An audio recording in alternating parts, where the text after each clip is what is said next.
Aqui se ministra a palavra dele, aqui se rende adoração a ele, aqui ele manifesta a sua presença, porque nós nos reunimos diante do nome dele. Abra sua Bíblia, carta que Paulo escreve aos Filipenses, capítulo de número 3, versículos 20 e versículos de número 21.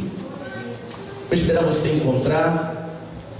Filipenses, capítulo 3, versículo 20 e versículo de número 21.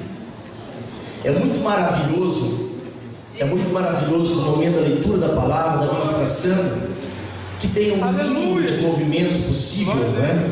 Os irmãos da equipe de louvor, eles saem do seu local de trabalho aqui, vão assentar-se, mas a partir de então, precisa estar permanecendo quieto para a leitura da palavra do Senhor em reverência. O crente, irmãos, ele é sábio. Se ele chegou por alguma razão atrasado na casa do Senhor, estiver lendo a Bíblia, ele para no peitoral da porta ali, ele espera terminar a leitura. Isso é um sinal de reverência muito grande para com a palavra do Senhor. Então esta palavra é uma palavra alta, é uma palavra alta que nos faz andar de forma altaneira. Esta palavra, ela trata, ela disciplina, ela educa, ela corrige, consola, conforta, traz vida, traz solução, traz esperança, traz cura. Esta palavra é tudo que nós precisamos, amém? Filipenses capítulo 3, versículo 20 e versículo de número 21. O Senhor ministrou essa palavra ao meu coração. Eu quero compartilhar com os irmãos hoje um pouco de ensino. E o tema que Deus me deu para esta mensagem é preciso morar bem. Diga comigo, é preciso morar bem. Amém? Paulo ensina assim, Filipenses 3 e 20: mas a nossa cidade está nos céus, de onde também esperamos o Salvador, o Senhor Jesus Cristo. Versículo 21: que transformará o nosso corpo abatido para ser conforme o seu corpo glorioso, segundo o seu eficaz poder de sujeitar também a si todas as coisas. Diga comigo, mas a nossa cidade está nos céus. Amanhã cedo, mantendo a sua Bíblia aberta, moradia é uma das necessidades básicas do ser humano. O ser humano, quando nós começamos a tentar entendê-lo, quando nós tentamos compreender esse gênero humano, nós entendemos que proteção, segurança, alimentação são tudo necessidades do ser humano. E entre essas necessidades fundamentais ou básicas, a moradia é uma delas. Deus, sabendo disso, Ele nos faz compreender esta verdade através da palavra. Como é que nós definimos no nosso conceito humano se nós moramos bem? É quando estamos em uma boa casa, uma casa que traz segurança, uma casa que traz conforto, uma casa que nos faz sentir seguros, uma casa que nos faz sentir bem localizado, uma boa vizinhança. Aí nós definimos então que nós moramos bem. Nós sabemos que morar bem é uma necessidade, é um anseio que todo ser humano tem. Quem mora no palácio quer morar em um palácio mais bonito, quem mora em uma casa simples quer morar em uma casa mais requintada. Mas à medida que nós vamos morando bem, à medida que vamos desejando morar melhor, existe um preço a ser pago. Nós sabemos que um apartamento D1 tem um preço inferior a um T3. Nós, fazendo visita a alguma casa de irmãos, alguns irmãos dizem, olha, aqui desse lado aqui é um lado muito bom de se morar, aqui tem juiz, aqui tem médico, aqui tem várias pessoas profissionais de níveis universitários, níveis superiores. Nós definimos então que aquela zona, aquele sítio é um bom lugar para se morar. Então Deus, Ele sempre se preocupou que os seus servos morassem bem. Eu não estou fazendo uma apologia aqui, a doutrina, ou melhor, a teoria da prosperidade, não. Eu estou me referindo que Deus, Ele sempre preparou, sempre se preocupou em providenciar o melhor para os seus servos. A Bíblia explica no livro de Gênesis, o livro dos princípios, no capítulo de número 2, no versículo de número 8, a expressão sagrada diz que Deus, Ele próprio, a palavra do Senhor revela que o próprio Deus, Ele plantou, Ele preparou um jardim ao oriente do Éden, para que ali Ele pudesse colocar a obra-prima da criação, a coroa da criação, o próprio homem,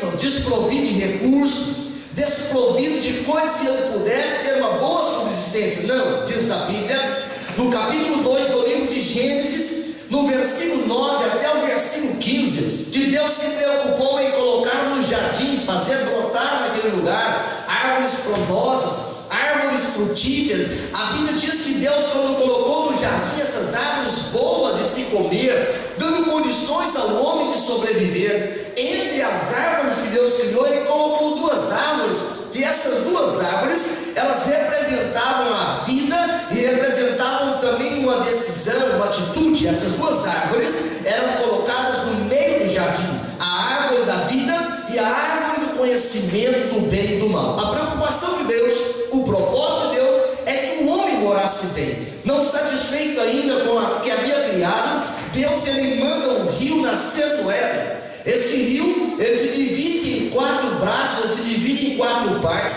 Cada uma dessas partes poderíamos aqui falar sobre os 4 pontos da evangelização, mas não é o propósito dessa mensagem.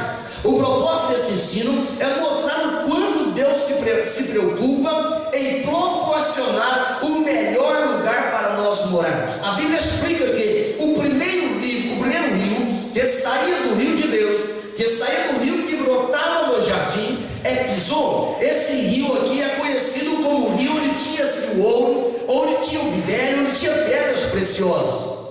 O segundo rio é que rodeava toda a Etiópia. Esse rio é chamado de Gion. O terceiro rio bem conhecido da Bíblia é o rio chamado Tigre, ou então Idekel, na versão revista e corrigida.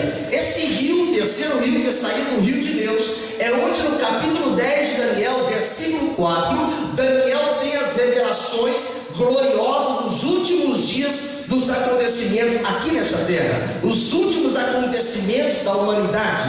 Neste rio, um rio memorável, um rio que fala de revelações. O quarto rio que prossegue do rio de Deus é o rio chamado Eufrates. Esse rio, quando nós olhamos para a Bíblia Sagrada, no capítulo 9, versículo 14 do Apocalipse, nós percebemos que este rio vai ser marcado por grandes acontecimentos. O rio Eufrates, no capítulo 9, versículo 14 de Apocalipse, diz a Bíblia Sagrada que existem 4 demônios que estão amarrados, ajuntando uma ira tremenda, para que no dia da grande tribulação eles vão ser soltos quando o sexto selo, ou seja, a trombeta do Senhor for bradada, for tocada, for entoada. E quando esses 4 demônios saírem das suas prisões que o próprio Deus estabeleceu, eles matarão, eliminarão 33,33% dos homens da face da terra. Mas eu e você, nós não vamos estar lá, porque Deus já preparou o melhor lugar para nós morarmos. Nós não seremos vitimados desses demônios. Esses demônios, se fossem soltos hoje, dizimaria 33% da população mundial. Eles são preparados com toda a artimanha demoníaca, mas estão debaixo do controle de Deus. Então este rio que Deus preparou, esse jardim que Deus preparou, é para que o homem pudesse viver bem. Deus preparou este jardim para que o homem pudesse trabalhar. Alguém diz que o trabalho é a invenção do diabo. Não, o trabalho, diz a Bíblia, no capítulo 2, versículo 15 do livro de Gênesis, que ele foi proposto por Deus. Deus colocou o homem nesse jardim glorioso, nesse jardim abençoado para trabalhar. Deus é inimigo da ociosidade.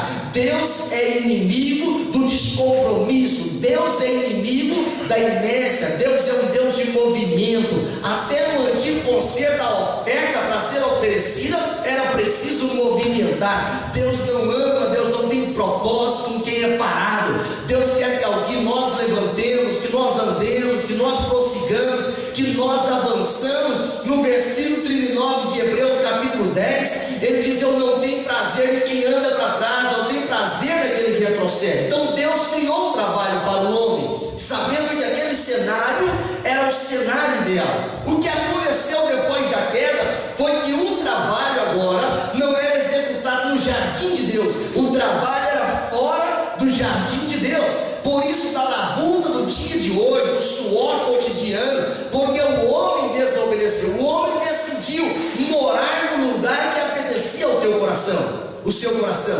Essa expressão vernacular faz nós compreendermos que a desobediência levou o homem a sair do melhor lugar que Deus preparou para ele morar. Quantas pessoas da face da terra pagam um alto preço pensando que é prova, pagam um alto preço e saem fora do propósito de Deus?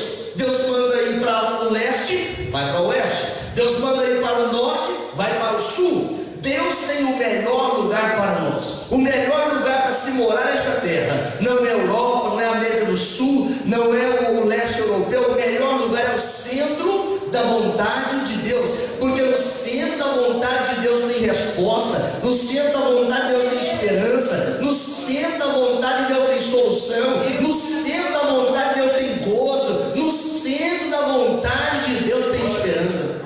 A Bíblia explica no livro de Gênesis, no capítulo 3 e versículo 23, o homem por causa da sua desobediência, no versículo 6, ele resolveu ouvir a voz de Satanás, e ele coloca agora no seu coração uma guerra, uma batalha, ao ponto de duvidar, deixar ser ludibriado pela voz do adversário, dizendo: Deus não quer que você saiba dessas coisas, Deus está omitindo para vocês, porque Deus sabe que no dia que vocês comerem, no dia que vocês participarem dessa árvore, vão ser semelhantes a Deus. A proposta de Satanás, para que nós saiamos do melhor lugar onde Deus nos preparou, é que nós começamos a viver a nossa própria, os nossos próprios desejos, as nossas próprias decisões. Mas o melhor lugar para se viver é no centro da vontade de Deus.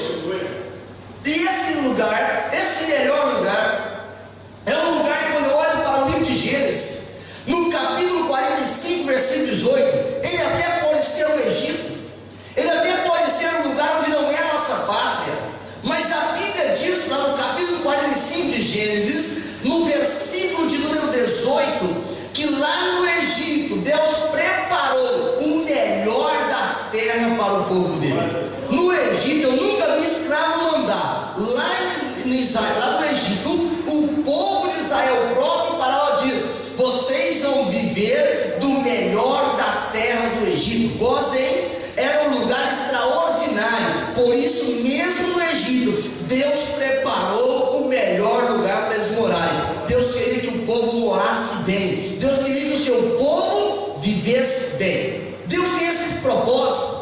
Mas nós lendo o texto bíblico percebemos se o povo estava no Egito.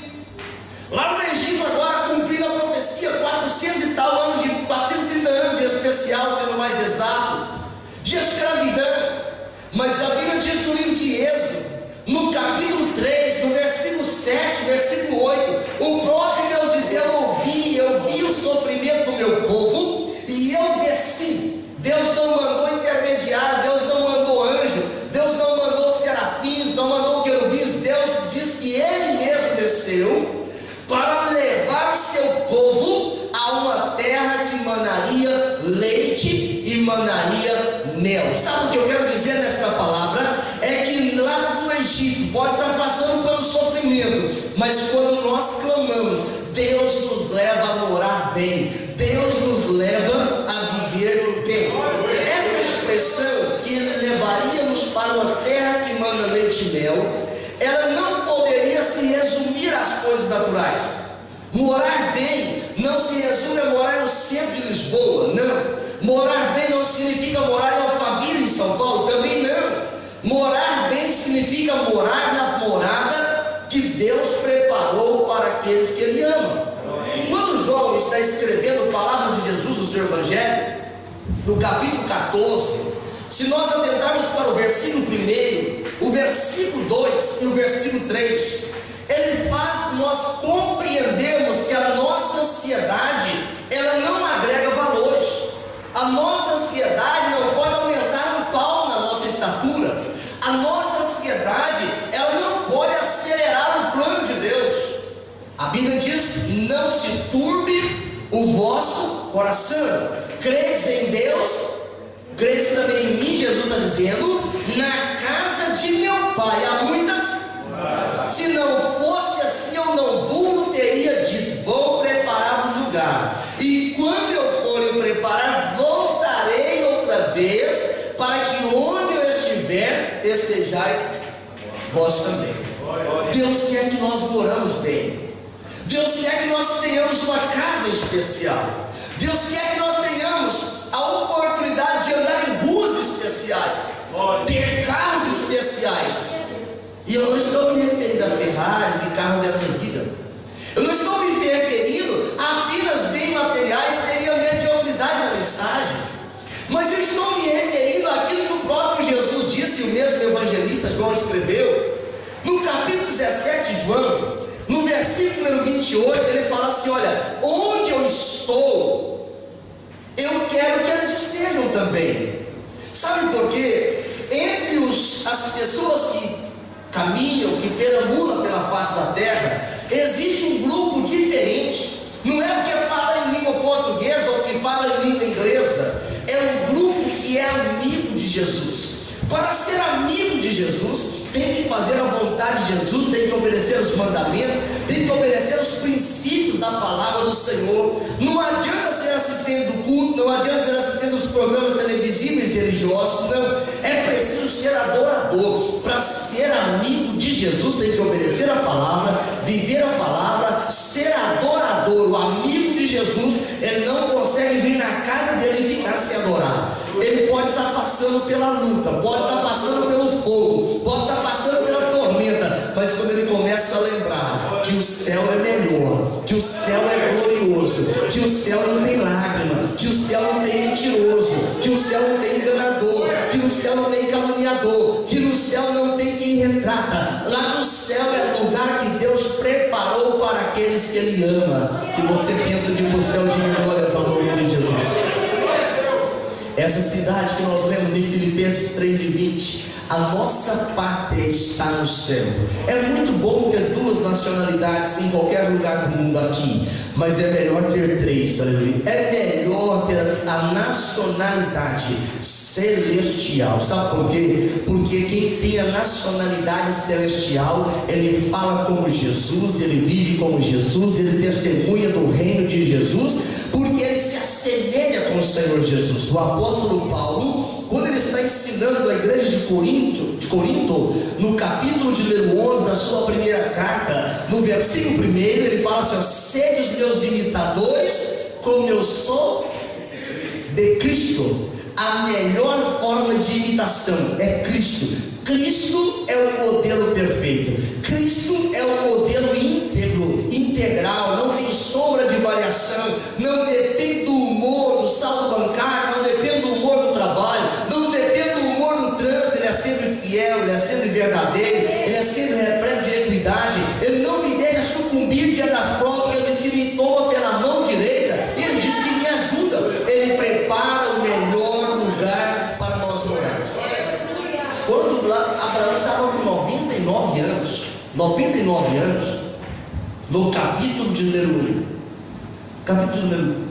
17 de Gênesis, Deus chama Abraão e fala: Abraão, anda na minha presença e ser o quê?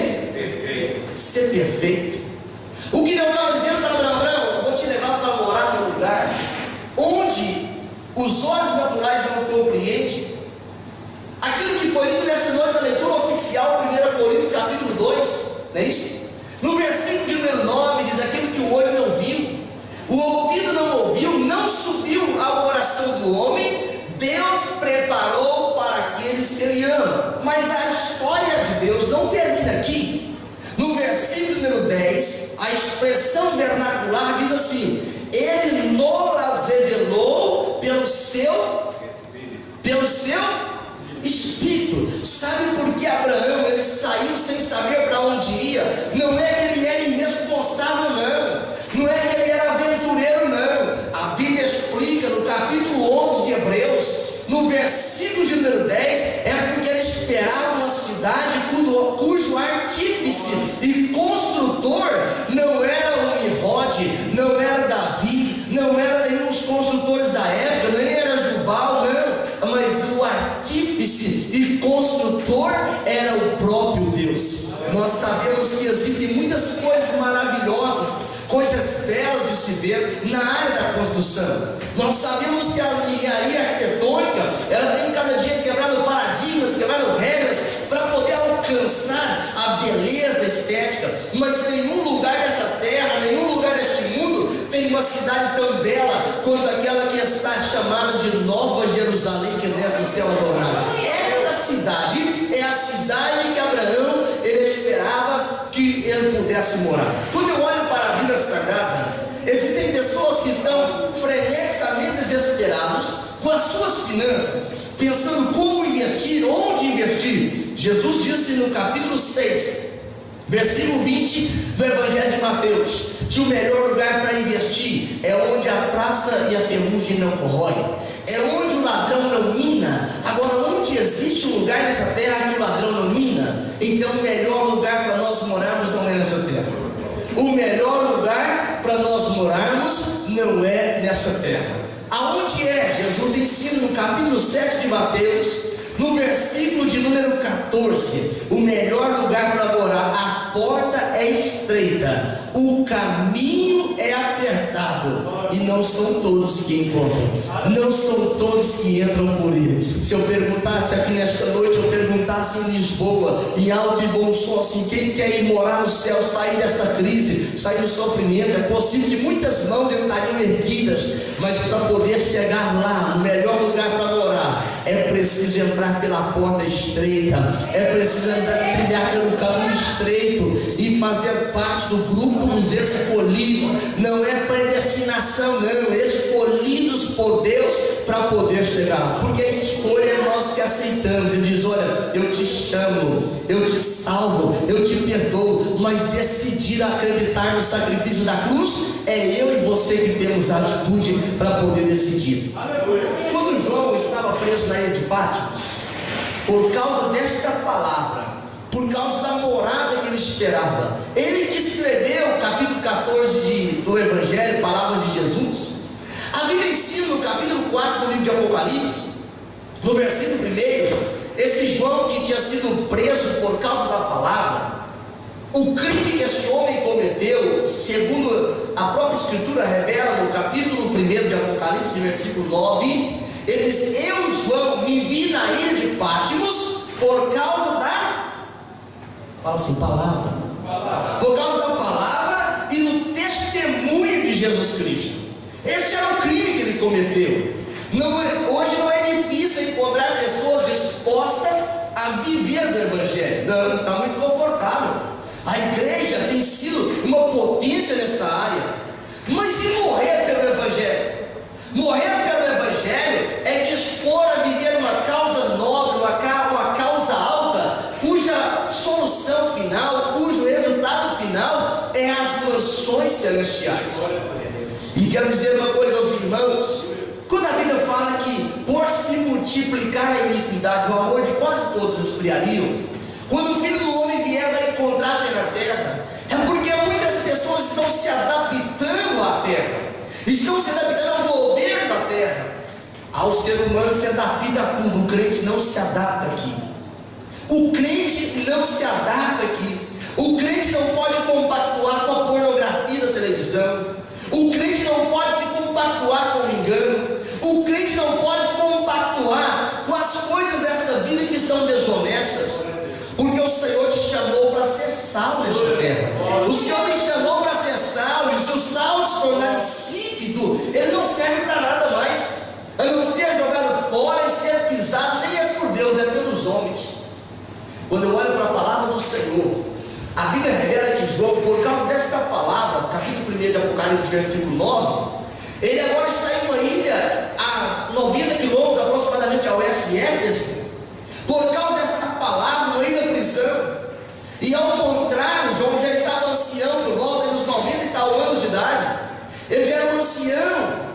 Quem sabe poderia imaginar Deus: eu paguei o preço pela obra, agora que era para mim viver o seu conhecimento, eu estou aqui agora desprezado, abandonado na ilha de Patmos. A Bíblia diz que não portou assim.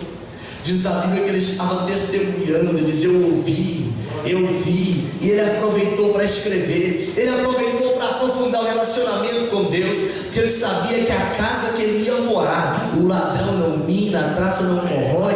Ele sabia que a casa que ele ia morar não era uma casa que tinha moldura de gesso. Ele sabia que a casa que ele ia morar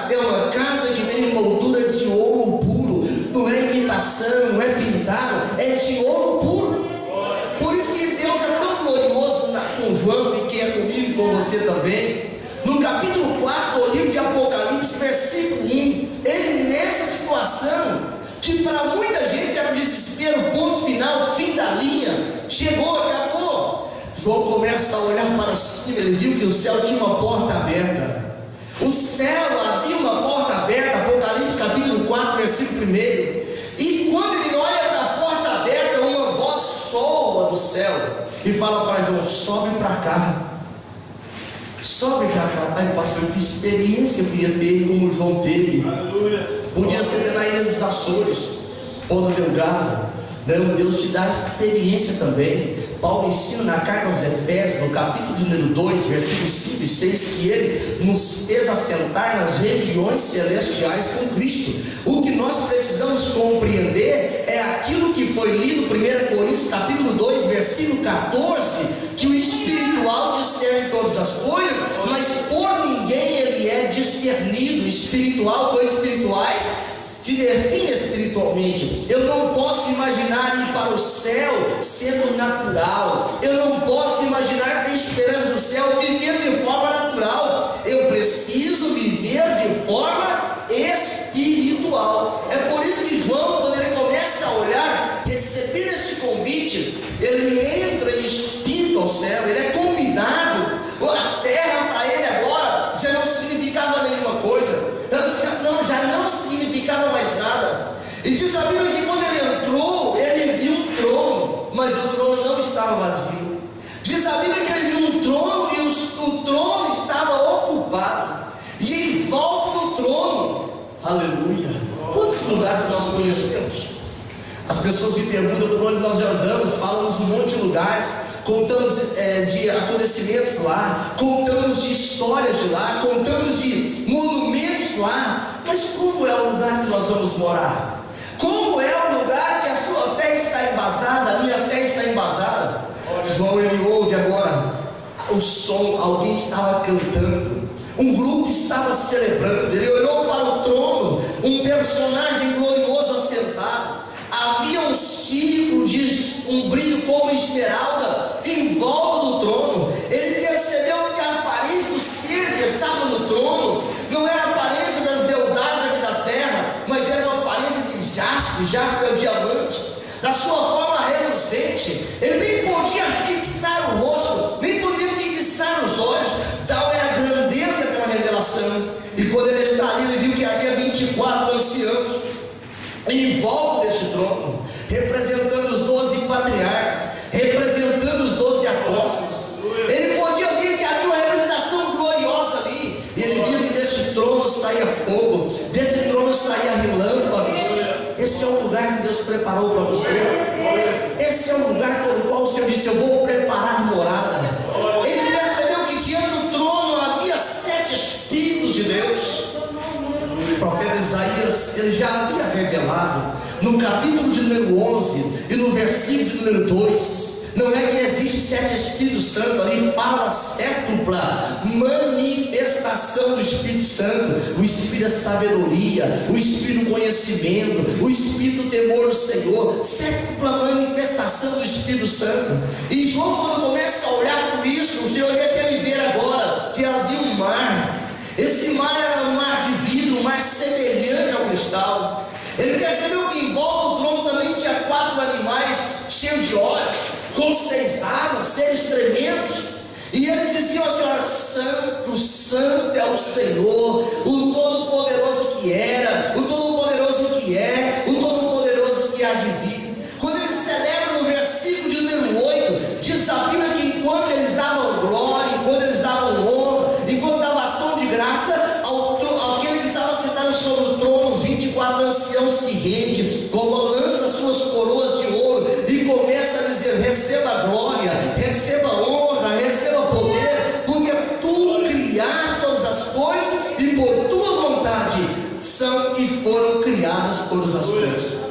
Se os próprios anciãos, se os próprios anjos adoram, celebram, dizem que ele é santo, porque nós temos que ficar calados na casa do Senhor? É importante você dizer nesta noite: Senhor, eu te exalto, eu te glorifico, eu celebro o teu nome, porque o Senhor preparou o melhor lugar para mim morar. Deus preparou o melhor lugar para nós.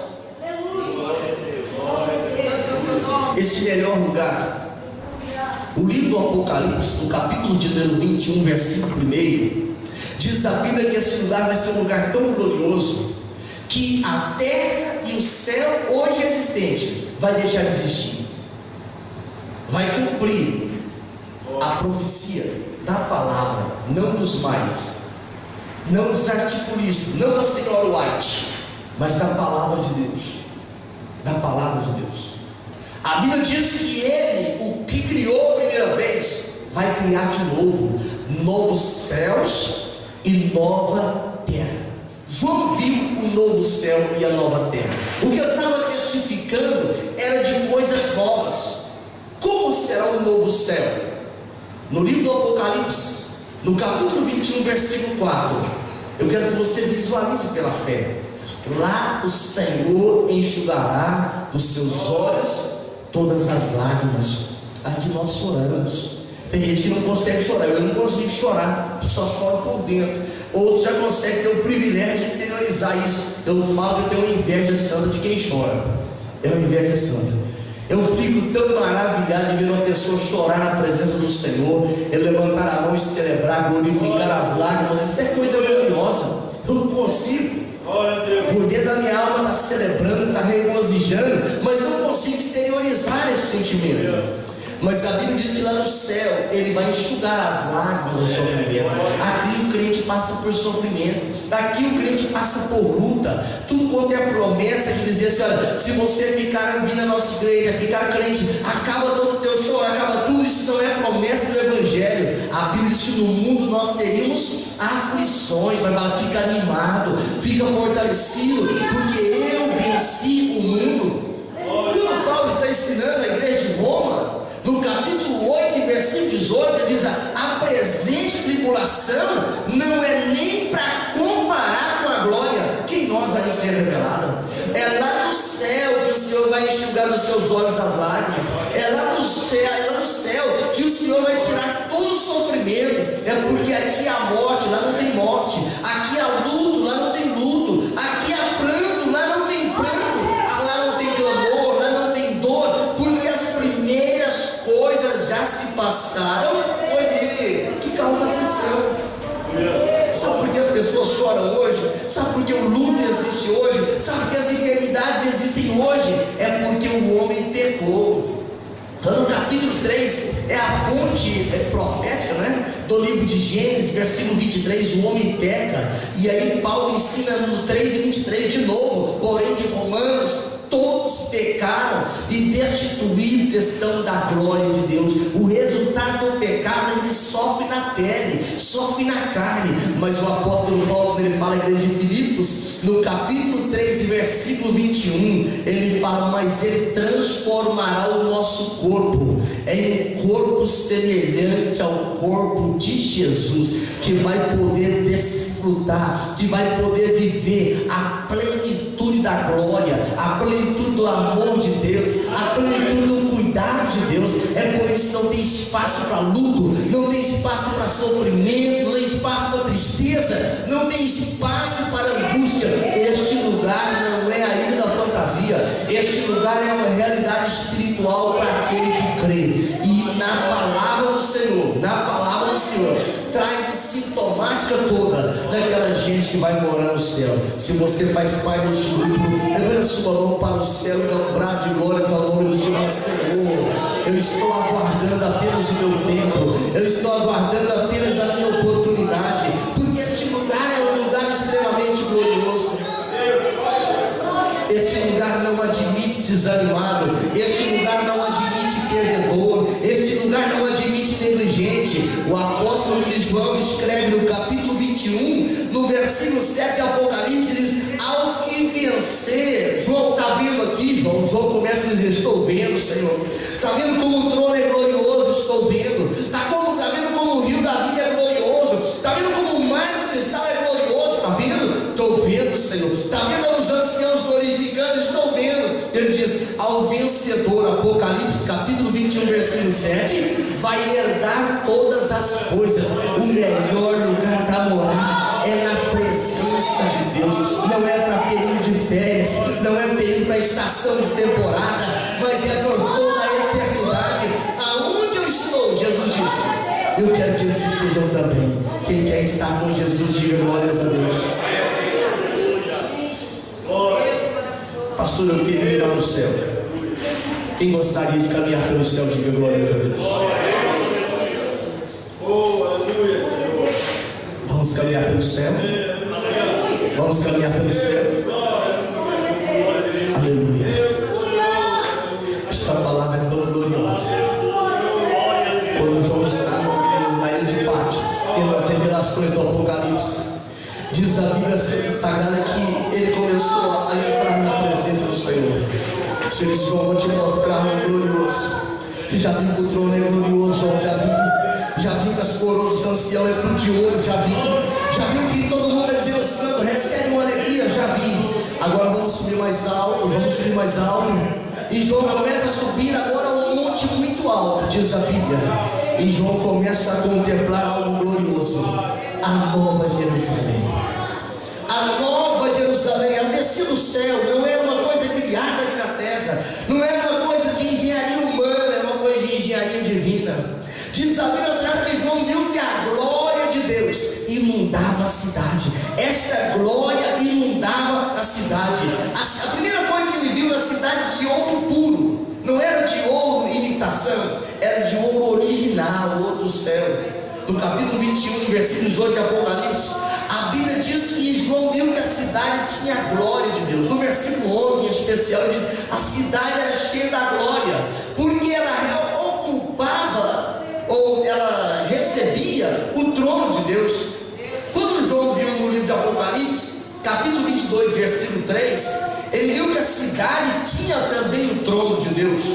Essa expressão, possuía o trono de Deus, estava dizendo que lá não tem lugar mais de maldição, já não tem mais domínio do pecado, já não tem mais chance de alguém errar, de alguém falhar. É por isso que aqui nesta vida, como diz Jesus em Mateus capítulo 7, 14, tem que se esforçar, tem que se esmerar, porque a porta é estreita, não dá para ir de boleia, não dá para ir de carona, tem que enfrentar as próprias convicções, tem que enfrentar as próprias lutas e dizer: Senhor, sustenta-me, porque eu quero morar no melhor lugar.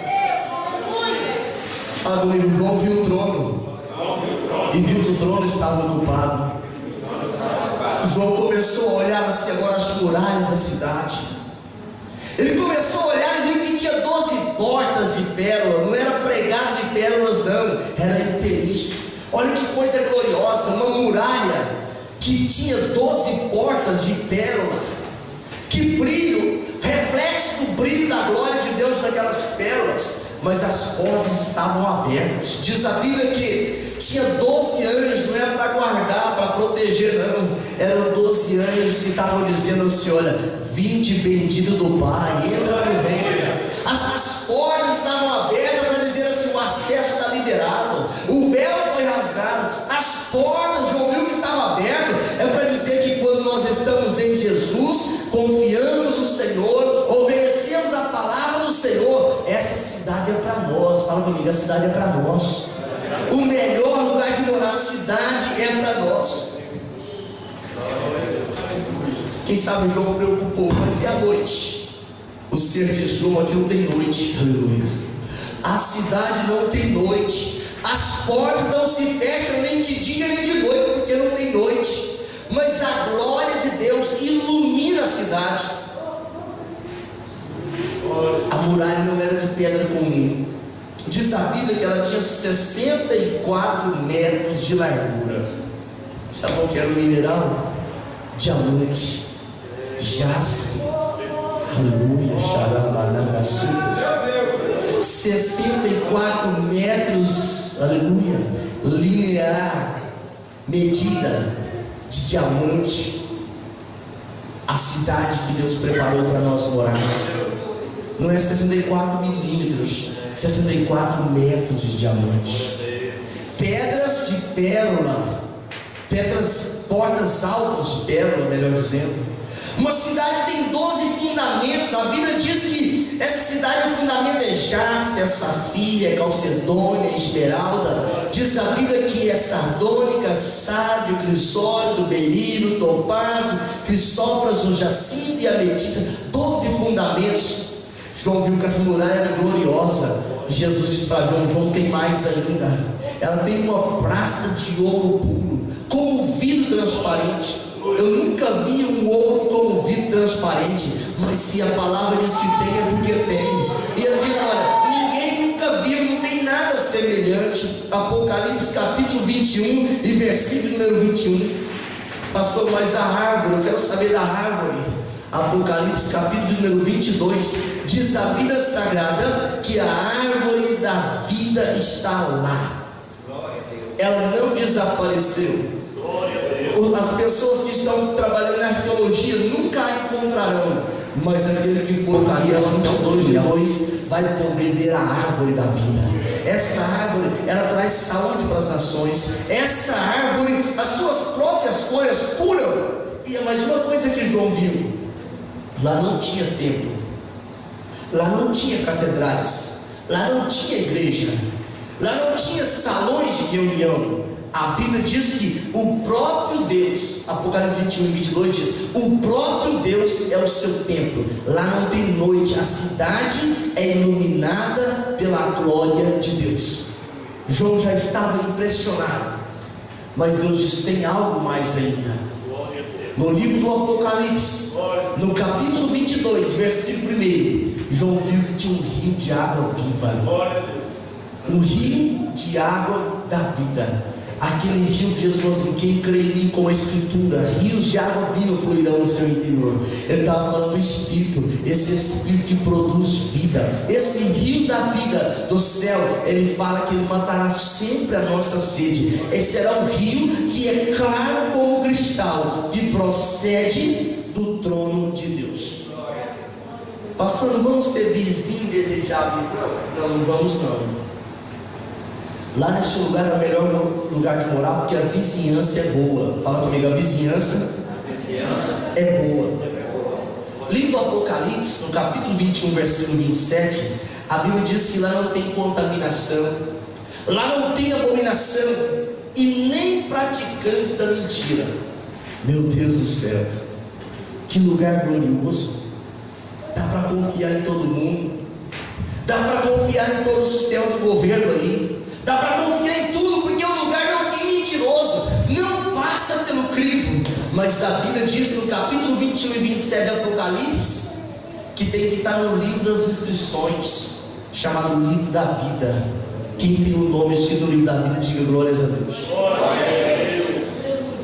Tiago citou aqui no momento da oração pela obra missionária, Marcos 16 e 15: ide por todo o mundo e pregai o evangelho a toda criatura. Sabe o que o texto quer dizer? As inscrições para lá estão abertas. Diga para o teu lado assim: as inscrições para lá estão abertas, porque a porta da graça ainda não se fechou.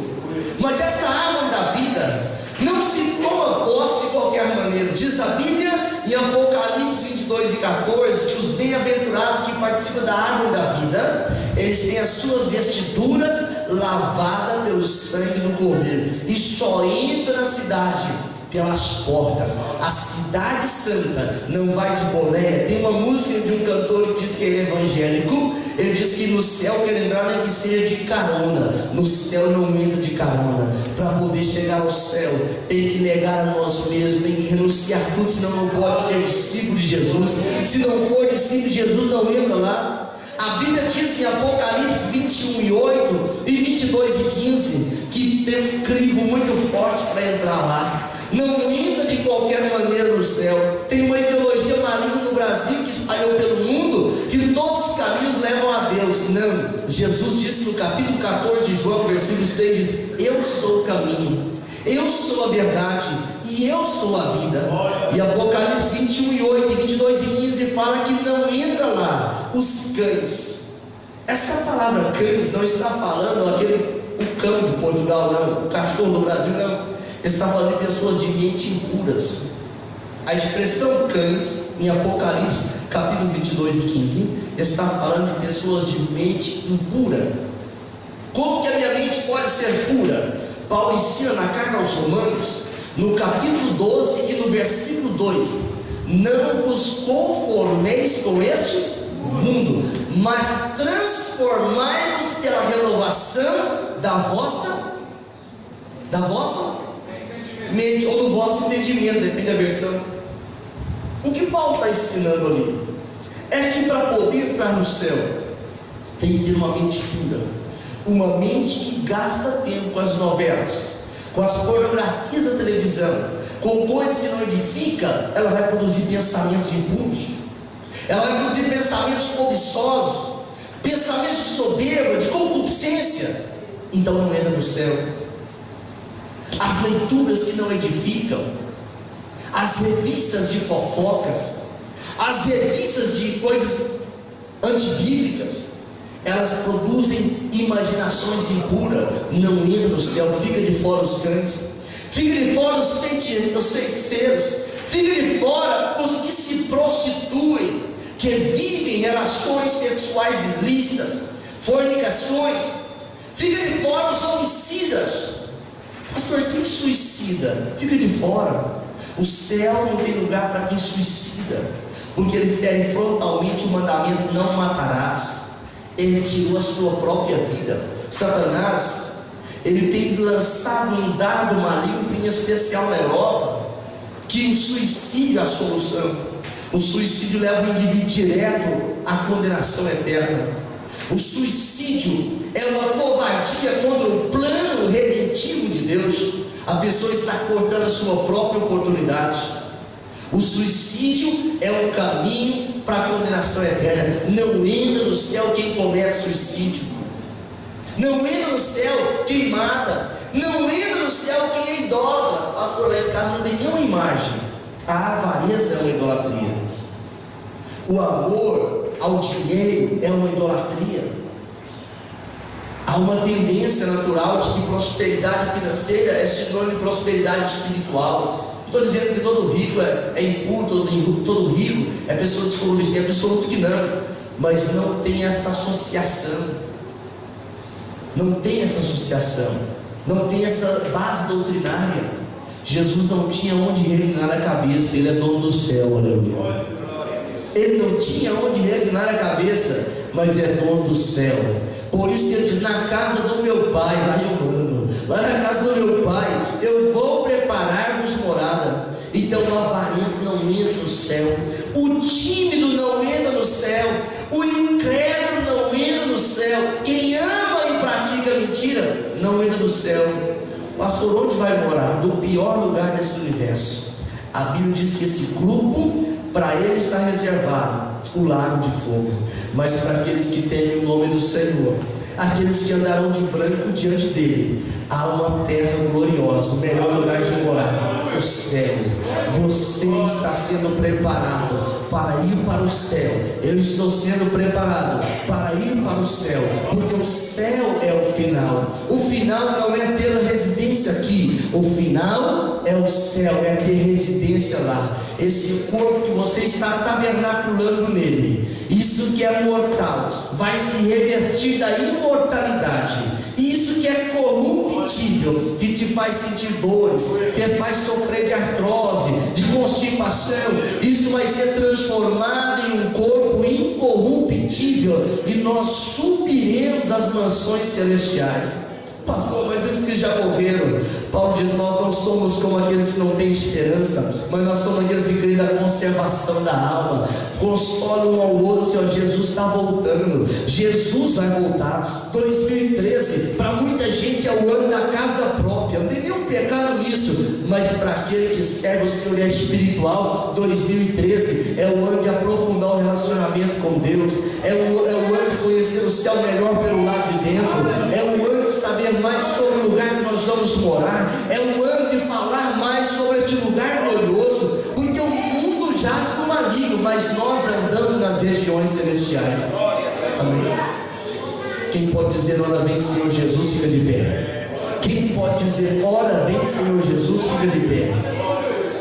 O lugar que nós vamos morar é o lugar que vamos ter acesso para sempre à presença do Senhor.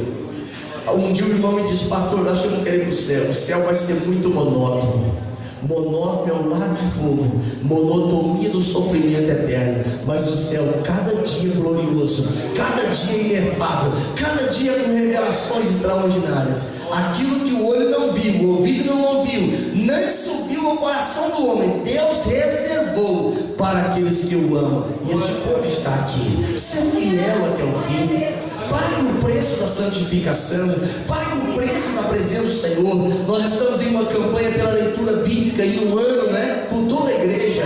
Pague o preço de conhecer esses lugares gloriosos, lugar onde ninguém nunca pisou, lugar onde nunca ninguém esteve transitando, o lugar que Deus reservou para aqueles que Ele ama. E você é fruto deste amor, amém? Deus, você é fruto deste amor que o Senhor despende para com a nossa vida. Eu gostaria que você fechasse os olhos agora e orasse por um instante, uma oração de gratidão, por saber que essa cidade é santa, é um cubo perfeito, 2.160 quilômetros, um cubo perfeito, quadrado. Essa medida, ela cabe em todos os santos, em todos os tempos da história, e é apenas a cidade. Olha o que vai ser no céu. O céu é muito inefável, o céu é imensurável. Começa a contemplar que o que você sofre aqui não compara com isso. A fome que você sofre aqui não compara com aquilo que Deus reservou para você. Vai celebrando o nome do Senhor, dizendo: Senhor, estou com saudade do céu, estou com saudade do céu. Senhor, aquele rio da água da vida que está no trono, a cidade de ouro puro, não é imitação barata, é de ouro puro, e a glória do Senhor. Vamos ver o Senhor como Ele é, vamos ver a face do Todo-Poderoso, aquilo que ninguém nunca viu, nós vamos ver. Aleluia.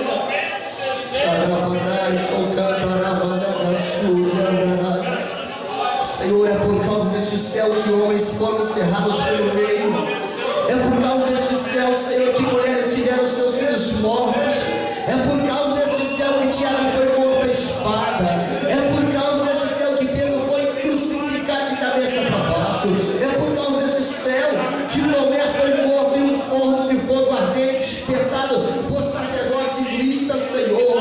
É por causa desse céu, Senhor, que homens enfrentaram o exército, homens enfrentaram fogueiras, homens enfrentaram torturas, mas não retrocederam, não abaixaram a guarda, Senhor. Pai, levanta a nossa igreja, Senhor, com essa gente, Senhor, dos quais o mundo não é digno, Senhor, que tenham dispostos a pagar qualquer preço para poder entrar no céu, Senhor. Vai cimentando convicção de salvação, vai repreendendo fantasias humanas, vai repreendendo sentimentos que não provêm do Senhor. Pai, nós oramos, Senhor, ajuda-nos, Espírito Santo, a sermos fiéis e irmos até o céu, em nome de Jesus, em nome de Jesus, amém. Aceite por um instante, irmãos. Nós vamos ofertar para a obra do Senhor. Você que trouxe a sua oferta, glória a Deus, oferte com muita alegria, que ninguém apareça diante de mim vazio, de mãos vazias. Sei que ofertar na casa do Senhor é um gesto de fé, é um gesto de obediência e de amor pela obra do Senhor. Então, quando você oferta na casa do Senhor, você está dando demonstração pública de uma fé no propósito de Deus, esse reino que é inabalável. Os irmãos que estão no desafio da leitura bíblica neste ano, você vai permanecer com a mão levantada, e o irmão Samuel e a Ludmila vão estar distribuindo a você que está no propósito da campanha 365 dias conhecendo Deus através das Escrituras. Hoje nós já lemos o capítulo 4, 5 e 6 de Gênesis. Ontem o primeiro, 2 e 3. É uma oportunidade de você ter um culto doméstico com a sua família, uma oportunidade gloriosa, ler a Bíblia junto, que seja à meia-noite, que seja às 6 da manhã, ao meio-dia. Deus está te dando a oportunidade de ter um culto doméstico na sua casa 365 dias no ano. Então agarre nessa oportunidade, mantenha sua mão levantada, você que está na campanha, e você vai receber um formulário desse para você seguir o esqueminha de não perder durante a leitura. Pastor, e se um dia faltar? Leia um dia atual, e quando você tiver a oportunidade, retorne naquele dia que você prontamente esteve chupando, e após estar aí dando a bênção apostólica. Senhor, nós te louvamos, ó Pai, nós te agradecemos, ó Pai, por esta noite, por este culto tão abençoado, meu Pai.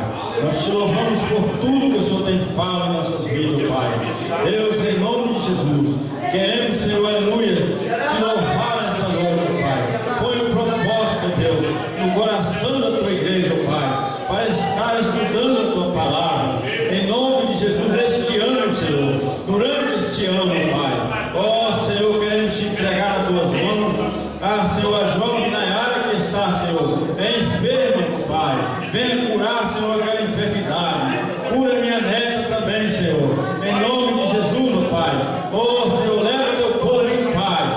Livra, Senhor, de todo mal, Senhor. Em nome de Jesus, dá-nos uma noite abençoada, ó Pai. Em nome do Senhor Jesus, nós te louvamos esta noite, ó Pai, porque o Senhor é fiel, tem falado na tua igreja, ó Pai. Continua falando, ó Pai, nesta noite com teus filhos, em nome de Jesus. Amém. Que o amor de Deus, a graça do Senhor Jesus Cristo e a doce e maravilhosa comunhão do Espírito Santo seja com todos que amam e aguardam a vinda de Jesus. E o povo de Deus diga amém. Salve de uma outra aí na paz do Senhor.